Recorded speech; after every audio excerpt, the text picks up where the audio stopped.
લખતરમાં ગલ્લો રાખવા અંગે મારામારીની ઘટના સામે આવી. લખતરમાં ગલ્લો રાખવા અંગે મારામારી. લખતર તાલુકામાં કાયદો અને વ્યવસ્થા કથળી રહી હોય એમ ચોરી, લૂંટ, મારામારીના બનાવો સામે આવી રહ્યા છે.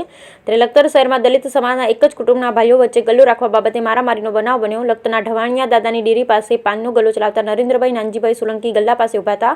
તે દરમિયાન ગામના મયુરભાઈ પ્રવીણભાઈ સોલંકી, અમિતભાઈ પ્રવીણભાઈ સોલંકી તથા પ્રવીણભાઈ મગનભાઈ સોલંકી ગલ્લા પાસે આવી નરેન્દ્રભાઈ સોલંકીને અપશબ્દ બોલી પાનનો ગલ્લો ઉપાડી લેવા તેમજ નહીં ઉપાડે તો ગલ્લો સળગાવી દેશે તેવી ધમકી આપનારી આવનારા ત્રણેય શખ્સોએ લોખંડના પાઇપ છરી વડે હુમલો કર્યો હતો તથા આંગળીમાં પહેરેલ સોનાની વીંટી તેમજ ખિસ્સામાં રહેલ 2500 રોકડાની લૂંટ ચલાવી ફરાર થઈ ગયા હતા. ઇજાગ્રસ્તને સારવાર અર્થે પરિવારજનો દ્વારા 108 લખતર સરકારી હોસ્પિટલ ખાતે ખસેડવામાં આવ્યા, જેમાં ઇજાગ્રસ્તને ગંભીર ઇજા પહોંચવાને કારણે વધુ સારવાર અર્થે સુરેન્દ્રનગર હોસ્પિટલ ખાતે મોકલી દેવામાં આવ્યા. ઘટનાની જાણ લખતર પોલીસને થતાં લખતર પોલીસના મહાવીરસિંહ પઢિયાર, રાજુભાઈ કુશાપરા, સંજયભાઈ ઘાઘરેટિયા તેમજ કોન્સ્ટેબલ ચંદ્રેશભાઈ ઘટના સ્થળે દોડી ગયા અને કાયદોની વ્યવસ્થા જાળવી હતી. ફરાર થયેલ ત્રણેય આરોપીઓ સામે લખતર પોલીસ સ્ટેશનમાં ગુનો નોંધાતા આગળની વધુ તપાસ લખતર પોલીસ ચલાવી રહી છે. Bureau report Jayendrasinh Zala, Lakhtar.